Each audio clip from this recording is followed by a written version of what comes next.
آپ صلی اللہ علیہ وسلم نے فرمایا ایسے لوگوں کو جانتا ہوں اپنی امت میں سے جو قیامت کے دن جب اللہ کے سامنے پیش ہوں گے تو ان کی نیکیاں تہامہ پہاڑ جتنی ہوں گی. ایک بہت بڑا پہاڑ، آپ نے اس کی مثال دے کے، اس کا نام لے کے آپ نے ذکر فرمایا کہ ان کی نیکیاں اتنی زیادہ ہوں گی. پھر آپ نے فرمایا کہ فَيَجْعَلُهَا اللَّهُ عَزَّ وَجَلَّ هَبَاءً مَنْثُورًا، اتنی زیادہ نیکیاں، پہاڑ جیسی نیکیوں کو اللہ تعالیٰ جس طرح غبار کو اڑا کے ختم کر دیا جاتا ہے، مٹی کو اڑا کے پھونک مار کے اڑا دیا جاتا ہے، اس طریقے سے اللہ اس کی نیکیوں کو اڑا دیں گے. صحابہ تو بہت ڈر گئے، کیونکہ صحابہ کا مطمع نظر کیا ہوتا تھا ہمیشہ؟ آخرت. امیجن کریں کہ انہوں نے تو دنیا اپنی سب چھوڑ دی تھی، کس کے لیے؟ آخرت کے لیے. یا رسول اللہ صفہم لنا، اللہ کے رسول ہمیں ذرا بتائیے ان لوگوں کے بارے میں، ان کی ذرا نشانیاں بتا دیں، ان کی کیریکٹرسٹکس بتا دیں.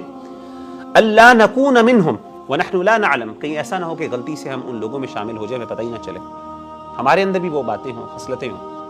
آپ نے فرمایا اما انہم اخوانکم ومن جلدتکم ویأخذون من اللیل کما تأخذون، آپ نے فرمایا وہ تمہارے بھائی ہیں، تمہارے جیسے مسلمان کہ وہ راتوں کو کبھی کبھی عبادت بھی کر لیا کریں گے. سبحان اللہ. آپ امیجن کریں ذرا، یعنی وہ راتوں کو اٹھنے والے لوگ بھی ہوں گے، یہ نہیں کہ صرف وہ نمازیں نہیں پڑھتے ہوں گے، نہیں، نمازیں کیا، راتوں کو قیام کرنے والے بھی کچھ ہوں گے ان میں سے. اور آپ نے فرمایا لیکن ان کی اصل بات کیا ہے؟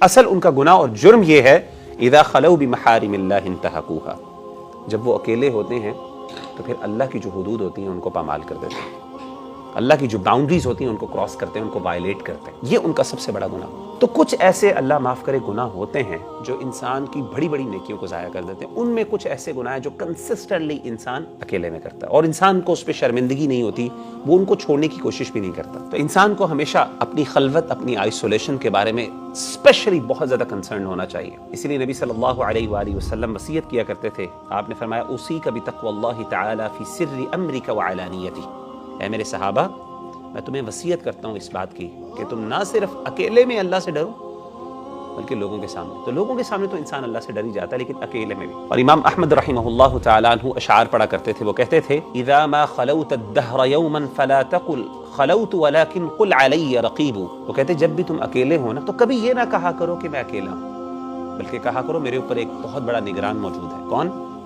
اللہ کی ذات. کبھی بھی یہ گمان نہ کرنا، تمہیں کہیں یہ دھوکہ نہ ہو جائے کہ اللہ تعالیٰ تمہارے عمل سے غافل ہے، بلکہ کیا ہے، جو بھی تم عمل کر رہے ہو، جو تم چھپا رہے ہو اس سے، وہ سب کا سب اس سے کچھ بھی چھپا ہوا نہیں. جس انسان کو یہ احساس ہو جائے کہ میرا رب جو ہے وہ مجھے دیکھنے والا ہے اور اس کو اللہ کے رقیب ہونے کا احساس ہو، سبحان اللہ، وہ کیسے خلوت کے گناہ